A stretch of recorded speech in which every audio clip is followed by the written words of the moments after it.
Bwana, karibu sana katika bonge moja la story, bonge moja la movie ambalo linaenda kwa jina la Beast of No Nation. Bwana, hii movie imetoka nyuma kidogo, lakini historia yake ni kali sana.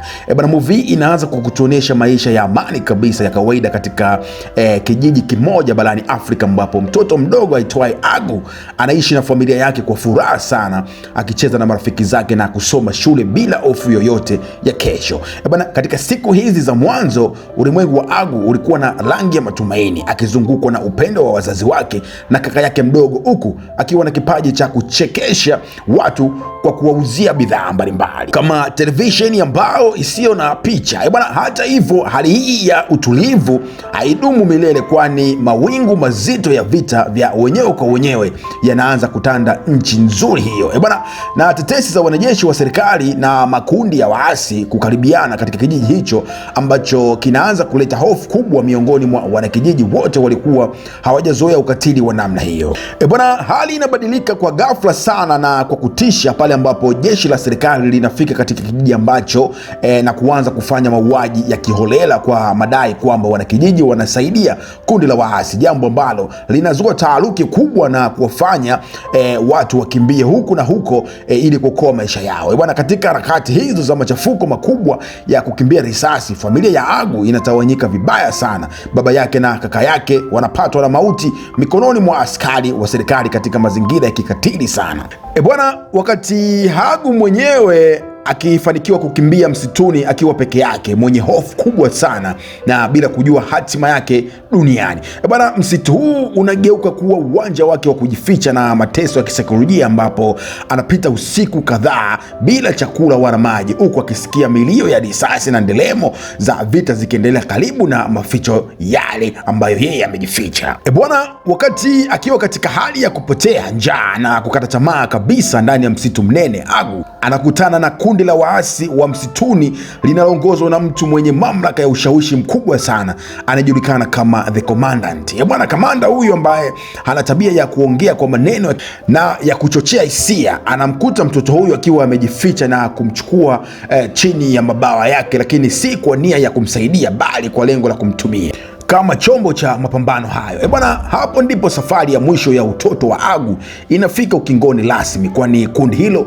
linamkaribisha kwa masharti magumu sana kikatili, ambayo yanabadilisha mtazamo wake wote kuhusu ulimwengu na ule wa kibinadamu kwa ujumla. Bwana, ukianza mabadiliko ya kisaikolojia kutoka kuwa mtoto mchangamfu hadi kuwa mnyama wa vita. Bwana, chini ya uangalizi wa karibu sana wa kamanda ambaye anajifanya kama baba mlezi wa kiongozi wa kiroho kwa vijana hao, bwana, waliopotea, Agu taratibu anaanza kuingiwa kwenye mfumo wa mafunzo ya kijeshi yenye lengo la kumfuata utu wake wote wa kibinadamu. Maana kamanda anatumia mbinu ya kisaikolojia, vitisho na hata madawa ya kulevya kuwafanya vijana hao kuacha kuogopa kifo au damu, akiwaaminisha kuwa serikali ndiyo adui yao mkuu aliyewaua familia zao na kwamba wanaenda kulipiza kisasi, na hii inakuwa kama ndiyo njia pekee ya kupata heshima na amani ya roho zao. Bwana, Agu anapewa silaha nzito isiyoendana na umri wake mdogo, na hapo ndipo anaanza kuvaa sare za kijeshi la waasi na kushiriki katika misheni mbalimbali za kuvamia vijiji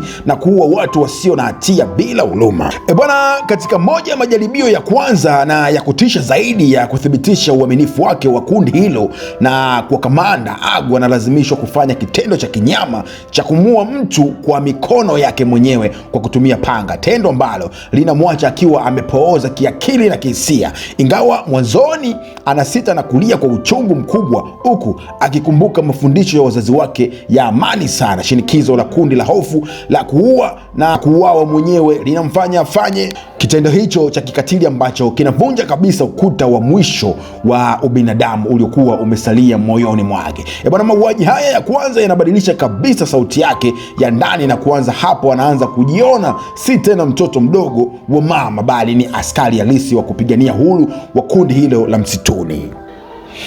Bwana, maisha ya Hagu ndani ya msitu wa kambi ya waasi yanazidi kuwa ya kikatili zaidi kadri siku zinavyosonga, akiwa anashuhudia vifo vingi sana vya wenzake ambao wamepigwa kwa mabomu, magonjwa na njaa, huku yeye mwenyewe akiwa amezama katika dimbwi la dhambi la mauaji ambayo yanazidi kumuondolea hali ya kawaida ya kibinadamu. Bwana, anajifunza kutembea na mahiti, kuua bila kupepesa macho na kuishi katika mazingira ambayo nguvu na ukatili ndiyo sheria pekee inayotawala, jambo linalomfanya kuweza kukumbuka sana maisha yake ya zamani na mama yake zifikie taratibu za kubaki kama ndoto za mbali sana. Bwana, uhusiano wake na kamanda unakuwa wa kutegemeana sana na wa kuogopwa. Wakati mwingine kamanda anamkingia kifua na kumwita mtoto wake kipenzi, na wakati mwingine anamfokea na kumtishia maisha endapo ataonyesha udhaifu wowote wa kibinadamu. Bwana, katika kambi hiyo Hagu anapata marafiki wachache kati ya askari watoto wenzake, akiwemo kijana mmoja aitwaye Streak ambaye naye amepitia maumivu makubwa sana ya kupoteza familia yake, na kwa pamoja wanategemeana katika kupitia mateso na hofu za kila siku za uwanja wa vita. Bwana, hata hivyo urafiki wa utotoni wa kawaida haupo tena katikati ya mazingira haya ya kijeshi, kwani kila mmoja anapigania kuishi kwa mara ya pili. Bwana, wanajikuta wakishiriki katika matendo ya unyama sana, yakiwemo ubakaji, upolaji na mateso makali kwa raia wasiokuwa na hatia yoyote wakati wa uvamizi wa mji mdogo. Bwana, ukatili huu unamfanya Hagu ajenge chuki kubwa sana ndani ya moyo wake, sio tu dhidi ya wanajeshi wa serikali, bali dhidi ya dunia nzima ambayo inawatazama wakiangamia bila kuwasaidia. Bwana, wakati mwingine vita vikiendelea kushika kasi na serikali ikianza kutuma vikosi imara zaidi kusafisha maeneo ya msituni, kambi za waasi zinaanza kukabiliwa na uhaba mkubwa sana wa chakula, silaha na nguvu za kupambana, jambo ambalo linafanya jeshi hilo la waasi kuanza kusambaratika taratibu. Bwana, kamanda anaanza kupoteza udhibiti wa wafuasi wake kutokana na njaa na kuchoka kwa vijana hao, na migogoro ya ndani inaanza kujitokeza kati ya viongozi wa waasi ambao wanaanza kusalitiana wenyewe kwa wenyewe kwa ajili ya kuokoa maisha yao binafsi. Bwana, katika kipindi hiki kigumu Hagu anaendelea kuwa mwaminifu kwa kamanda, kwa sababu hakuwa na mahali pengine pa kwenda wala familia nyingine ya kutegemea duniani. Ingawa dalili za mwisho wa kundi hilo lilianza kuonekana wazi kila kona. Bwana, mambo yanaharibika zaidi pale ambapo kundi la kamanda linajikuta limeinaswa katika mtego mkali wa kijeshi na kulazimishwa kukimbilia maeneo ya mbali zaidi ya msitu ambako hakuna chakula wala maji salama, hali inayowalazimu kula majani na wadudu ili kuendelea kuishi tu. Bwana, askari watoto wengi wanaanza kukimbia au kujisalimisha kwa jeshi la serikali kutokana na mateso makubwa yalikuwa yakiwakabili, lakini Hagu anabaki na kamanda kwa sababu ya hofu ya kuuawa.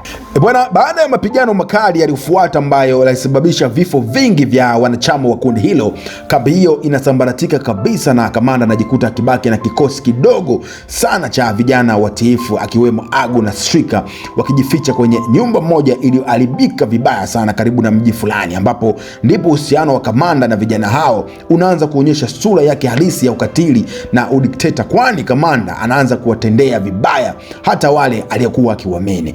Bwana, hii ni bonge moja la movie, bonge moja la story, Beast of No Nation. Hii movie ni kali sana, au sio? Bwana, napenda nikuache nikisema kwamba hii ni Cha the Storyteller. Jina langu naitwa Cha the Best Presenter in Town, mnyama OG, mzee wa movie.